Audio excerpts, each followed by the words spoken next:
The opening scene begins with a metaphorical depiction of men as wild horses, instinctively yearning for freedom and autonomy to roam and graze without constraints. Jimmy, the main character, resonates with this notion, suggesting that he shares this desire for unrestrained independence. The scene shifts to a restaurant, where Jimmy is seen in the midst of breaking up with his 13th girlfriend, implying that he has had many relationships in the past. At the same time, behind Jimmy, a girl named Anne is also ending her relationship with her partner, and the atmosphere is tense and uncomfortable. As both couples' partners storm off in anger, Jimmy and Anne find themselves alone. Just then, Anne expresses her desire to have lunch with Jimmy, which he agrees to instantly. It takes no time for them to get into a new relationship. If only we all had it as easy as Jim. In the next scene, we are shown a wedding, where one of Jimmy's friends is getting married. A long-standing tradition stipulates that whoever's girlfriend catches the bride's bouquet will be the next couple to marry. Despite their wild and free-spirited nature, Jimmy and his friends are eventually tethered to the institution of marriage by this societal expectation, and one by one they succumb to the pressure and tie the knot. In one of his friends' weddings, the same tradition unfolds as the bride tosses her bouquet to the awaiting crowd. To Jimmy's dismay, the bouquet is caught by none other than Anne, causing him to feel a sense of unease and concern for the future of his freedom.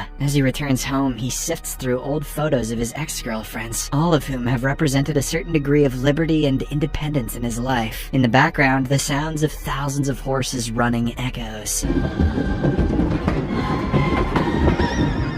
perhaps serving as a reminder of his previous wild and free-spirited existence. Or maybe all them horses are trying to tell Jim that he's gay. Later, Jimmy sits with his grandfather, a man who has experienced the very same conflict between individuality and marriage life. The grandfather urges Jimmy to embrace the societal expectations of marriage and procreation, sharing his own sacrifice of wild and carefree living in favor of family and legacy. He even offers Jimmy an engagement ring, signaling his desire to see his grandson conform to the norms of society. Despite his reluctance, Jimmy ultimately decides to propose to Anne after 3 years of dating. That evening, he takes her to an extravagant restaurant to express his proposal. However, it proves to be a difficult task because of his nervousness. Jimmy indirectly mentions that he had a desire to remain wild and free like a horse, but eventually, Anne won him over. This statement leaves Anne feeling confused, so she asks him what she has won, to which Jimmy responds that one cannot stay loyal to one toilet forever without defecating. Nice. Unfortunately, Anne becomes angry with him for saying something so distasteful in such a romantic setting. She also comes to realize that Jimmy doesn't really want to get married. He simply wants to live his bachelor life. Feeling enraged, Anne decides to go home and confide everything to her sister Natalie. She explains how everything went well except for Jimmy's proposal. Upon hearing this, Natalie assumes that Jimmy may have written a beautiful speech but lost it, causing him to improvise and say something inappropriate. However, Anne isn't willing to accept any excuses. With all that talk about horses, she knows Jimmy's dumb as a brick. She believes that this is a once-in-a-lifetime moment for both of them, and she really wanted him to do it right,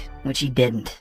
After the disastrous proposal, Jimmy tries to make amends by sending Anne flowers every day, but despite his attempts to contact her, she refuses to answer his calls. Meanwhile, the news of Jimmy's embarrassing proposal spreads like wildfire throughout the city, leaving him feeling ashamed. A few days later, Jimmy receives the sad news of his grandfather's passing, and at the funeral, Anne finally pays him a visit. During their conversation, Jimmy asks her about their relationship, to which she responds that the door has not been closed yet, and if there is a nice knock, she may answer it, giving him a glimmer of hope. Just don't tell me I'm a toilet you want to poop in again, alright? However, things take an unexpected turn when Jimmy discovers that his grandfather has left him the family business and a substantial amount of wealth. But under certain conditions. The first condition is that he must be married by 6:05 p.m. on his 30th birthday, which happens to be just 1 day away. The second condition is that he and his wife cannot be apart for more than a week at a time over the next 10 years, and they must try to have a child within the first 5 years of their marriage. In case Jimmy doesn't succeed, his business rival, Odin Sports, will acquire the complete company. As a result, the unmarried man, along with his companions and a clergyman, must hurry to find find a suitable bride within the next few hours. In the next scene, Jimmy immediately heads to find Anne, only to discover that she has left for further studies in Athens. However, this time, he is not going to give up so easily. Determined to propose to her before it's too late, he rushes to the heliport and thankfully makes it just in time. Clad in a dashing tuxedo, Jimmy gets down on one knee and pours his heart out to Anne, urging her to say yes. However, Anne is taken aback by his sudden appearance and the presence of a priest behind in the car. She questions whether Jimmy is truly ready to give up his bachelor lifestyle, causing him to hesitate and reminisce about his wild days. Oh, those horses. This moment of doubt causes Annie to realize that Jimmy is not yet ready to fully commit, and she hastily departs in the helicopter, leaving Jimmy feeling lost. However, despite her initial decision to continue on to Athens, Anne has a change of heart and returns to her apartment, where she confides in her sister. Natalie suggests that they visit their parents for the night, giving Anne time to think about her feelings and the situation with Jimmy. Meanwhile, Jimmy is faced with a tough decision himself. He could remain single and forfeit the wealth that he inherited from his grandfather, or he could marry one of his old flames and retrieve the fortune, saving the jobs of hundreds of workers employed by the company. With no other options left, Jimmy reluctantly turns to a shoebox full of old photos of his ex-girlfriends, after which he embarks on a quest to track them down and convince them to marry him. Jimmy's journey to find a suitable bride takes him on a roller coaster ride of emotions as he encounters various ex-girlfriends in search of his future wife. He first goes to a girl named Stacy, with whom he enjoyed several romantic dates in the past. Unfortunately, she is already engaged to someone, and when Jimmy learns about this, he is dejected. Next up is Zoe, a window dresser who appears to be very cheerful. As soon as Jimmy approaches her, she eagerly jumps into his arms, thrilled that he thought of her after being rejected by Anne. Their chemistry is palpable, and it seems like Jimmy's proposal may finally succeed. But just as things are heating up, he hears Anne's voice and abruptly runs off after a woman he believes to be her. However, his mistake becomes apparent, and by the time he returns to Zoe, she has set a mannequin on fire in a fit of rage. Jimmy's next attempt at finding a bride leads him to his actress ex-girlfriend, Ilana, who flat out refuses his proposal, stating that she is not one to chase after money. "Why do you think I got into the arts, stupid?"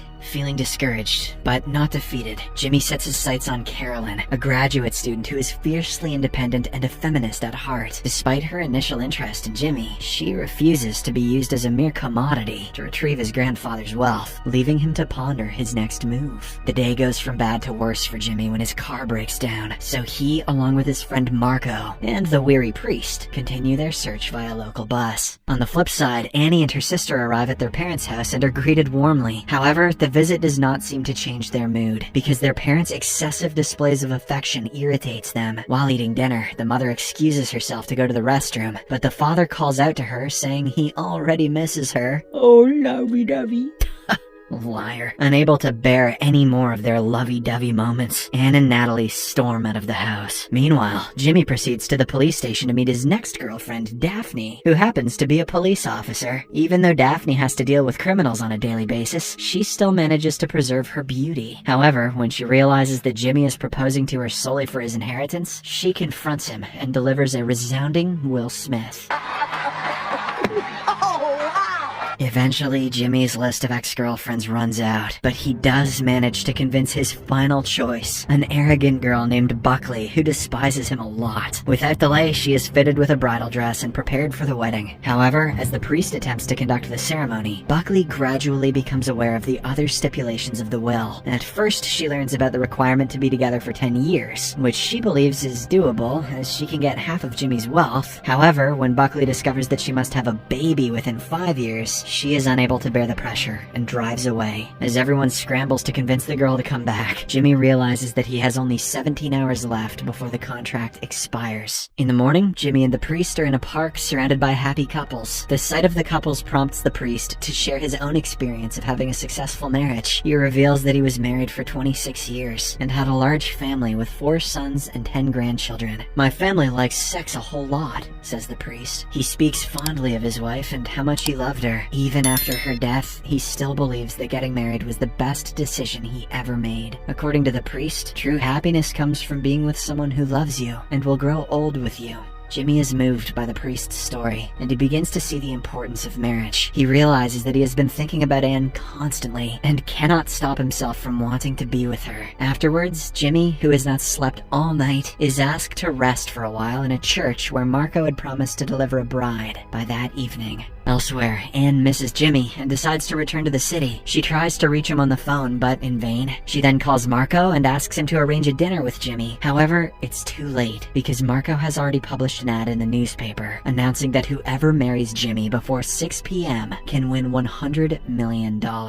This announcement causes a frenzy among women who want to marry Jimmy for the money. Numerous women around the city start to dress up as brides and rush to the church to try and win the prize money. In the next scene, Jimmy wakes up to a surreal sight of hundreds of women surrounding him, all of whom are interested in the eligible bachelor. As he tries to make sense of the situation, he realizes that the women are becoming increasingly aggressive in their pursuit of him. Just as he is unable to handle the situation, his friend Marco appears and claims that it was all just a prank. He tries to convince the women to leave, but they are still not willing to let Jimmy go so easily. In the midst of all this chaos, Jimmy and Marco find a room to hide in. While they are hiding, Marco reveals that Anne is on her way back, which makes Jimmy ecstatic. He immediately rushes to the train station to meet her, ordering a cake on the way. Despite being pursued by the brides, he somehow manages to make it to the station. When Jimmy finds Anne, she has already seen the news headline with his picture and the question, "Would you marry this man for $100 million?